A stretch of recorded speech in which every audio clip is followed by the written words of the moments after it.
No contexto da paternidade abençoada, a nossa grande responsabilidade é servir como cobertura, como influência para os nossos filhos. Quer saber como fazer isso? Vem com a gente para as dicas de hoje. O que é isso? Ué, nós vamos falar sobre cobertura, sobre proteção? Não, vai ser um guarda-chuva para mostrar como funciona isso. Os pais protegem os filhos, guarda a vida deles, não é verdade? O lar é o centro de treinamento dos nossos filhos. É na nossa casa que nós os treinamos para a vida. É na nossa casa que nós os preparamos para o mundo. São os pais que ensinam a base da vida cristã, sobre oração, sobre jejum, sobre os princípios espirituais. É dentro de casa que é ensinada a cultura do reino de Deus. É dentro de casa que nós colocamos a base para que nossos filhos se tornem tudo aquilo que Deus quer que eles se tornem. Todo o propósito de Deus para a vida deles. Um outro fator importante é expor a criança a uma cultura bíblica, né? A usar a Bíblia como base para as nossas decisões, para as nossas conversas. Então a pergunta assim, o que a Bíblia fala sobre isso? O que Jesus faria? Isso deve ser a pergunta que sempre se faz dentro de casa. Quando for tomar uma decisão, quando tiver um relacionamento para resolver, alguma questão, né, briga entre irmãos, a Bíblia precisa influenciar as nossas decisões. Exatamente. Um terceiro aspecto é que nós pais precisamos compartilhar a nossa história. Nossos filhos precisam saber como nós tivemos a nossa experiência com Jesus. Eles precisam saber que preço que nós pagamos para andar com Jesus. Como que é a nossa vida de santidade, não é? Às vezes em que nós pecamos, é claro que você não vai contar detalhes para os seus filhos, não é? Mas é importante eles saber que o papai e a mamãe também erram e que eles também têm uma atitude de contrição e de arrependimento diante de Deus. É importante contar as histórias para os filhos, para eles saberem de onde eles vieram. Contar a história da conversão dos pais, contar a história da igreja, da onde a igreja surgiu, né? Contar a história da igreja que ele frequenta. Sim. Quem fundou a igreja? Qual é o pastor? Como começou a igreja? Para ele saber que a vida dele hoje não apareceu do nada. Tem uma história por trás. E isso vai gerar um senso de pertencimento, um senso de identidade. Isso demonstra que ele tem uma cultura do reino de Deus e ele vai levar isso para frente. Uma outra coisa importante é contar os milagres. Gente, criança é apaixonada pelo sobrenatural.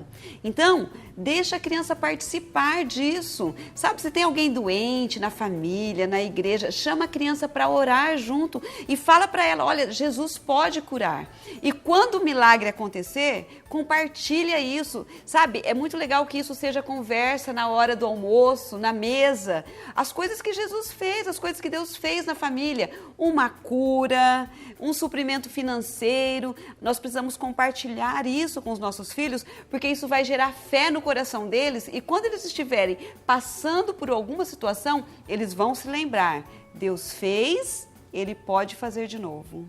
Um outro ponto, nós precisamos recompensar as conquistas. Sabe, é muito importante nossos filhos serem valorizados por aquilo que eles fazem espiritualmente. Por exemplo, depois que termina um tempo de jejum, não é? Por exemplo, nós estamos agora no Junho Orando. Né? No Junho Orando são 21 dias de oração que a igreja está fazendo, né? E as crianças estão participando. É muito legal, no final desse tempo, ter um prêmio, ter algo para dizer assim, olha, nós vencemos, nós chegamos até aqui. Isso é muito importante. Reconhecer quando a criança, por exemplo, ela termina de ler um livro da Bíblia, ela leu todo o livro, ela se dedicou naquilo ali. Claro que nós não vamos premiar por qualquer coisa. Leu um versículo, vou dar um prêmio. Não, nós precisamos premiar por esforço, isso. Porque a criança, por exercícios espirituais. É muito importante fazer isso. Muito bom. Uma outra questão muito importante é a criança conviver com outras crianças que professem da mesma fé, né? É importante que os pais incentivem esse convívio, porque esse convívio gera segurança, gera identidade, né? Pertencimento. Então, para isso, pais, às vezes vocês vão precisar pagar um preço de levar a criança para uma célula, né? Um preço até financeiro de investir num acampamento, né, de investir numa atividade, num curso, num teatro. Então, os pais precisam fazer isso de forma intencional, né, para que a criança conviva com outras crianças que têm a mesma fé que ela. E por último, e mais importante, nós precisamos expor os nossos filhos à presença de Deus. Sabe, a nossa casa tem que ser igreja. Nós não temos que ser apenas da igreja. Eu não sou da igreja, eu sou igreja. E como igreja, Jesus, ele gerencia a igreja, ele coordena a igreja.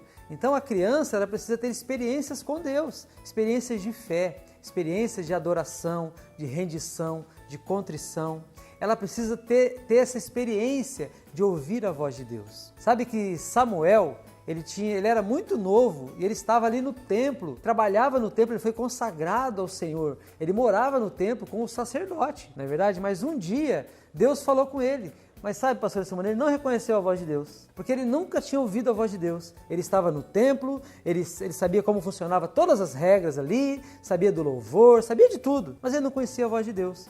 E aí o sacerdote, o que ele faz? Ele orienta o menino, diz assim, olha, vai lá e diga ao Senhor, fala, Senhor, que o teu servo te ouve. O que ele está dizendo? O que ele está fazendo? Ele está dizendo, olha, é Deus falando com você. E é isso que nós precisamos fazer com os nossos filhos. Mostrar quando é Deus que está falando e quando não é Deus falando. Eles precisam saber discernir a voz de Deus. Junho Orando é uma ótima oportunidade para nós, como pais, fazermos isso. Trazer os nossos filhos para perto, né? Como família, fazer um voto, orar, pagar um preço, entender que é o nosso tempo de investir também na vida dos nossos filhos e no relacionamento deles com Deus. Aproveite esse tempo, seja sábio. Isso mesmo. Deus abençoe vocês e que a tua família seja um exemplo de fé, de esperança, que ama o Senhor de todo o coração. E lembrando, não é que mundo nossos filhos vão encontrar, mas é que filhos nós vamos colocar no mundo, né? Que tipo de pessoas nós estamos forjando na nossa casa. Nossos filhos são uma bênção, eles são herança do Senhor. Amém. Nós vamos entregá-los a Ele, para servi-lo, para andar com Ele até os últimos dias da vida deles. Amém? Deus abençoe vocês e até a próxima.